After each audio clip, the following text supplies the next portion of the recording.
औज़ुबिल्लाहिमिनश्शैतानिर्रजीम बिस्मिल्लाहिर्रहमानिर्रहीम। अल्लाह जल्ले शानहू दे नाम दे नाल अल्हम्दुलिल्लाहि रब्बिल आलमीन वल आक़िबतुल लिल मुत्तक़ीन अस्सलातु वस्सलामु अला रसूलिल करीम। दोस्तों अस्सलाम वालेकुम। डॉक्टर नसीर कालों हाजिर सी एनपी न्यूज़ का। दोस्तों मैनू कदी कदी देख के सुन के और लोगों के पाकिस्तान के लोगों के हालात देख के और खुसूस साडे जिहड़े मुक्तदर आ उन्होंने हालात देख के बड़ा अफसोस भी हुंदा, दुख भी हुंदा कि बन की दिया मेरे मुल्क के नाल। साडा दीन अच्छे अखलाक, अच्छे किरदार और अच्छे गुफ्तार दी हुक्म दिंदा कि जदों गल करो बड़ी अच्छी साफ सुथरी करो। दूसरा चुगलियां, गीबतां, बहतान, झूठ, इस तो बचो और एहतराम करो इंसान दी, एहतराम करो अपने भाई मुसलमान दी, एहतराम करो खवातीन दी। लेकिन जो जो असी देखने कि साडा दिन ब दिन जिहड़े अखलाकियात ने या जो एथिक्स ने उन्होंने इस तरह तबाही हो रही आ कि किसी नूं कोई पता नहीं कि वड्डे नाल किस तरह गल करनी आ, छोटे नाल किस तरह अंदाज च बोलना, दोस्त अपने कस्टमर नूं किस तरह डील करना में, जदों कोई अपना जरूरतमंद आउंदा उहनूं असीं किस तरह कोई मतलब उहदी मदद करनी आ, किस तरह उहदी खिदमत करनी आ। साडे खसूसी अदारे जिहड़े ने सरकारी अदारे उन्हां च तबाही बिल्कुल लै गई आ कि वो लोगों नूं जलील करन दी शायद तनख्वाहां लैंदे ने, कम नहीं करते कोई बैठ के। ते दूसरे नंबर ते एक नायब कासिद जिहड़ा वो एडा वड्डा चौधरी बन जांदा, अंदर दा अफसर जिहड़ा अफसर ते वो अफसर ही होएगा, लेकिन जिहड़ा बाहर बैठा नायब कासिद दा पहले ग्रेड दा बंदा वो ही बहुत वड्डा अफसर आ। और इन चीज़ां ने मेरे मुल्क दे लोगों नूं यानी पाकिस्तानियां दी एक ते इज्जत नफ्स मजरूह करदे ने, दूसरे नंबर ते लोगों के कम नहीं होंगे, तीसरे नंबर पे यही बेसिक वजह जिंदी वजह तो रिश्वत आम और बगैर रिश्वत तो पैसे तो कोई कम नहीं होंदा। दोस्तों साडे अखलाक बाख्ता होने का सब तो बड़े दो मैं ऐसियां गल्लां कर लगा तुहाडे अगे जिहड़ियां अगरचे तुहां सारे सुन भी लियां होणगियां, जो टीवी च फेसबुक ते सोशल मीडिया ते चल भी रहा, 2-3 दिन तो बड़ा चली जान दिया, बार बार एक गल आ रही है। लेकिन इंतहाई शर्म की गल है, इंतहाई शर्मिंदगी होंदी है जदों ये गल्लां करी दियां या सुनी दियां ने। पहली तो यह आ कि साडा कमांडर इन चीफ साहब जिस वेले गए ने अमरीका च, उत्थे लोगों ने बड़े गलत किस्म के नारे लगाए, बड़े गलत किस्म का बिहेव किया। बतौर पाकिस्तानी मैं इस जरा कंडक्ट है लोगों का साडे बैरूनी पाकिस्तानी जिहड़े पाकिस्तान तो बाहर साडे पाकिस्तानी ने उन्होंने बिल्कुल इस तरह नहीं करना चाहिए। इस वास्ते कि पाकिस्तान की बेइज्जती होंदी आ, ये साडे पाकिस्तानियां दी इज्जत खत्म होंदी आ, साडे पाकिस्तान की इज्जत के उत्ते हरफ होंदा वे। लेकिन इसका दूसरा पहलू देखिए कि साडे जिहड़े मुक्तदरिया ने उन्होंने भी सोचना चाहिए कि साडे नाल अगर हो रहा तो क्यों हो रहा, इसकी वजह की आ, असीं उस वजह को क्यों खत्म ना क्या करिए जिहदी वजह तो सब कुछ हो रहा। लेकिन मुसीबत की आ कि वजह नूं तो कोई बंदा खत्म नहीं करना चाहता, क्योंकि वजह उन्होंने अपनी वजह तो होंगी हर बंदे दी। हर बंदे का इल्जाम जरा आता कुछ ना कुछ तो वजह पिछे होएगी ना। अगर वो अपनी वजह खुद खत्म कर लेंदा तो किसी को जरूरत ही नहीं पैंदी, किसी ने जरूरत ही नहीं पैंदी कि उत्ते इल्जामात लगाए या उसकी तौहीन करे या उसकी बेइज्जती करे या उसके खिलाफ नाराबाजी करे।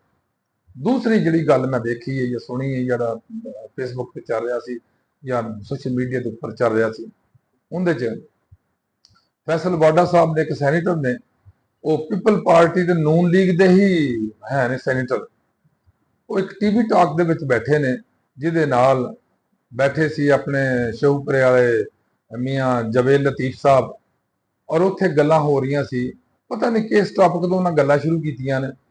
उस टॉपिक तो चलदे चलदे उन्होंने कहा जी यह जिहड़ा मियाँ नवाज शरीफ साहब के प्लेटलेट्स गिरे ही तुहानूं पता है की गल सी। दूसरा जिहड़ा है सी होस्ट उन्हें कहा भी दसो की गल सी। उन्हें कहा जनाब ये मैं ते मेरे नाल होर कोई एक दो बंदे बैठे सी, असीं ये बैठ के सारी प्लानिंग की सी जिहदे च मियाँ नवाज शरीफ का डिसाइड किया गया कि इन्हां दी प्लेटां गिलाओ, इन्हां दी प्लेटां तोड़ दो। ते एक बीमार कुत्ते के खून का असीं सैंपल लैके भेजिया जिहदे उत्तों वो प्लेटां की रिपोर्ट आई जाती बार बार। असीं वो रिपोर्टां लैके अगे कोर्टां च गए हाँ ਤੇ ਕੋਟਾਂ ਵਾਲਿਆਂ ਜਨਾਬ ਫਟਾਫਟ ਗਿਆ ਫਰਕ ਕਰੋ, ਕੱਢੋ ਪਾਕਿਸਤਾਨ ਤੋਂ, ਐਗਜ਼ਿਟ ਕਰੋ।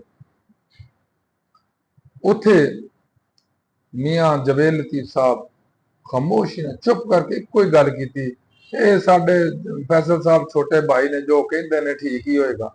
ਦੇਖੋ ਗੱਲ ਇਹ ਆ, ਮੀਆਂ ਨਵਾਜ਼ ਸ਼ਰੀਫ ਸਾਹਿਬ ਸਾਡੇ ਮੁਲਕ ਦੇ 3 ਦਫਾ ਵਜ਼ੀਰ ਆਜ਼ਮ ਰਹਿ ਚੁੱਕੇ, ਔਰ ਜਿਹੜਾ ਬੰਦਾ 1 ਦਫਾ ਵਜ਼ੀਰ ਆਜ਼ਮ ਰਹਿ ਚੁੱਕਦਾ ਔਰ ਇਮਾਨਦਾਰੀ ਨਾਲ ਉਹ ਕੰਮ ਕਰਦਾ, ਉਹਦੇ ਤੇ 200 ਪਰਚਾ ਵੀ ਹੋਇਆ ਹੋਏ ਨਾ, ਤੇ 90% ਲੋਕ ਫਿਰ ਵੀ ਕਹਿੰਦੇ ਨੇ ਕਿ ਇਮਾਨਦਾਰ ਆਦਮੀ, ਇਹ ਜੋ ਹੋ ਰਿਹਾ ਗਲਤ ਹੋ ਰਿਹਾ, ਜੋ ਕੀਤਾ ਜਾ ਰਿਹਾ ਉਹ ਗਲਤ ਕੀਤਾ ਜਾ ਰਿਹਾ।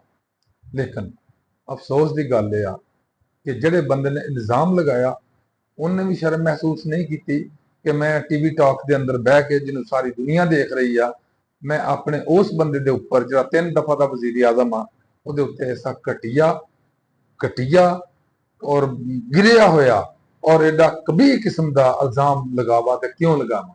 ਲੇਕਿਨ ਮੁਸੀਬਤ ਇਹ ਆ, ਇਸ ਮੁਲਕ, ਮੇਰੇ ਪਿਆਰੇ ਮੁਲਕ ਦੇ ਅੰਦਰ ਇਸ ਕਦਰ ਘਟੀਆ ਲੋਕ ਵੀ ਮੌਜੂਦ ਨੇ, ਇਸ ਕਦਰ ਗਿਰੇ ਹੋਏ ਲੋਕ ਮੌਜੂਦ ਨੇ, ਇਸ ਕਦਰ ਜ਼ਲੀਲ ਲੋਕ ਵੀ ਮੌਜੂਦ ਨੇ ਕਿ ਉਹਨਾਂ ਨੇ ਬੈਠ ਕੇ ਟੀਵੀ ਦੇ ਉੱਤੇ, ਬੈਠ ਕੇ ਟੀਵੀ ਚੈਨਲਸ ਦੇ ਉੱਪਰ, ਉਹ ਬੈਠ ਕੇ ਐਂਕਰਸ ਨੇ ਜਾਣ-ਬੁੱਝ ਕੇ ਗੱਲ ਛੇੜ ਕੇ ਕਿ ਇਮਰਾਨ ਖਾਨ ਦੀ ਜਿਹੜਾ ਸੀ ਇੱਕ ਸਿਰਫ ਇੱਜ਼ਤ ਦਾ ਮਾਮਲਾ, ਐਸਾ ਉਹਨੂੰ ਉਛਾਲਿਆ, ਯਾਨੀ ਇਸ ਹੱਦ ਤੱਕ ਦੁਨੀਆ ਦੇ ਅੰਦਰ ਬੇਇੱਜ਼ਤ ਕਰਾਇਆ ਗਿਆ ਪਾਕਿਸਤਾਨ ਨੂੰ ਕਿ ਦੁਨੀਆ, ਪੂਰੀ ਮੁਸਲਿਮ ਦੁਨੀਆ ਦੇ ਅੰਦਰ ਇੱਜ਼ਤ ਦਾ ਅੱਜ ਤੱਕ ਕੇਸ ਕਦੇ ਨਹੀਂ ਹੋਇਆ। ਇੱਜ਼ਤਾਂ ਪੂਰੀਆਂ ਹੋਣ ਜਾਂ ਨਾ ਹੋਣ ਇਸ਼ੂ ਲੈਦਾ ਵਾ, ਉਹ ਇੱਕ ਦਿਨੀ ਮਸਲਾ ਵੇ।